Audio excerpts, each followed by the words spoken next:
تو کیا آپ جانتے ہیں کہ رمضان کے 30 روزے رکھنے سے ہمارے شریر پر کیا اثر ہوتا ہے؟ اس پر جاپانی سائنسدان نے ایک بڑی کھوج کی ہے جس کا جاننا ہر مسلمان کے لیے بے حد ضروری ہے۔ جاپانی بائیولوجسٹ یوشونوری اشومی ایک سائنسدان ہے جن کو 2016 میں میڈیسن پر نوبل پرائز دیا گیا۔ ان سے جب پوچھا گیا کہ آپ نے کون سی ایسی چیز بنائی ہے جس کی بنا پر آپ کو دنیا کا سب سے بڑا انعام نوبل پرائز دیا جا رہا ہے، تو انہوں نے کہا تھا کہ میں نے کینسر کی ممکنہ دوا کھوج لی ہے، اور اس بات پر دنیا نے بڑے پر انداز میں ان کی کاوش کو سراہا اور مبارکباد دی گئی۔ اس کے بعد ڈاکٹر یوشینوری اشومی نے کہا کہ میں نے کینسر کی دوا نہیں بلکہ کینسر سے بچاؤ کا حل تلاش کر لیا ہے۔ تو لوگوں نے ان سے پوچھا کہ بتائیے ایسا کیا کیا جائے کہ کینسر جیسے خطرناک مرض سے بچا جا سکے؟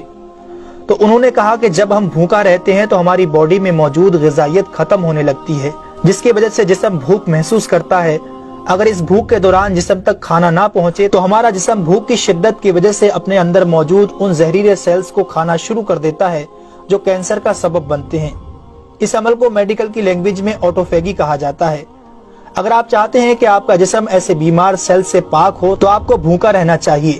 جب ایسے سیلز مرنا شروع کر دیتے ہیں تو کینسر کا پرسنٹیج کم ہو جاتا ہے۔ اس کے بعد جاپانی سائنسدان سے پوچھا گیا کہ انسان کو سال بھر میں کتنے دن بھوکا رہنا چاہیے کہ اس میں کینسر نہ پایا جائے؟ تو انہوں نے کہا کہ اگر 20 سے 25 دن کم سے کم اور 9 سے 10 گھنٹے بھوکا رہا جائے تو اس کی باڈی ایسے تمام زہریلے سیلز کو کھا جائے گی اور اس میں کینسر نہیں ہوگا۔ اے میرے پیارے رب کریم، آج ہمیں سمجھ آیا کہ مومن پر روزے کیوں فرض کیے گئے، اور آج مجھے اس احادیث پاک کی بھی سمجھ آ گئی جس میں آپ صلی اللہ علیہ وسلم نے فرمایا کہ ہر شے کی زکوٰۃ ہے اور جسم کی زکوٰۃ روزہ ہے۔ سبحان اللہ! میں قربان جاؤں ایسے سچے دین پر جس نے عبادت کے اندر بھی بیماریوں کا علاج رکھا ہے۔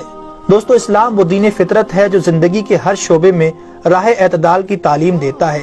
اس لیے آج نہ صرف مغرب میں زیادہ کھانے کو ناپسند کیا جاتا ہے بلکہ اسے انسانی صحت کے لیے بھی نقصان دہ سمجھا جاتا ہے۔ اللہ تعالیٰ نے اپنے پیارے محبوب حضرت محمد صلی اللہ علیہ وسلم پر وحی نازل فرمائی، کھاؤ پیو اور حد سے نہ بڑھو، بے شک وہ حد سے بڑھنے والوں کو پسند نہیں فرماتا۔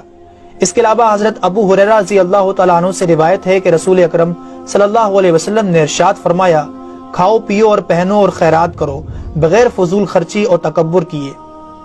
دوستو، انسان کو کھانے کی صرف تھوڑی سی مقدار کی ضرورت ہے جو انسانی جسم میں توانائی پیدا کر سکے، جتنی توانائی انسانی زندگی کے لیے ضروری ہے، اور جس سے اس کی صحت اچھی رہے اور وہ اپنی روزمرہ کی ذمہ داریاں پوری کر سکے۔ انسانی جسم کو جتنا کھانے کی ضرورت ہے اس سے زیادہ جسم میں داخل ہونے والا کھانا چربی بن جاتا ہے، جس کی وجہ سے انسان کا جسم بڑھ جاتا ہے، اس کی رفتار سست ہو جاتی ہے اور وہ بہت زیادہ تھکن محسوس کرنے لگتا ہے۔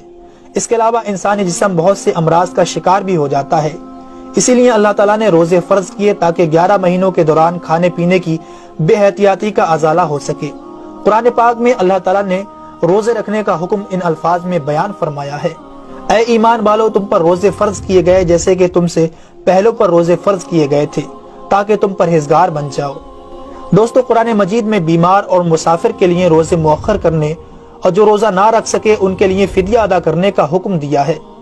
اس کے بعد روزہ رکھنے کی حکمت ان الفاظ میں بیان فرمائی، اور تمہارے لیے روزہ رکھنا ہی بہتر ہے اگر تم جانتے ہو۔ دراصل یہاں یہ بتایا گیا ہے کہ اگر تم موجودہ علم کو سمجھتے ہو تو تمہارے لیے بہتر یہی ہے کہ تم روزے رکھو، کیونکہ روزہ اپنے اندر بے شمار روحانی، نفسیاتی اور طبی فائدوں کو رکھتا ہے۔ روزے کی طبی افادیت کی طرف نہایت مختصر مگر جامع اشارہ نبی اکرم صلی اللہ علیہ وسلم نے ان الفاظوں میں بیان فرمایا، روزے رکھو اور تندرست ہو جاؤ۔ اللہ رب العالمین ہم سب کو اس مہینے میں زیادہ سے زیادہ نیکیاں کرنے اور سارے روزے رکھنے کی توفیق عطا فرمائے، آمین ثم آمین۔ تو کیا آپ جانتے ہیں کہ رمضان کے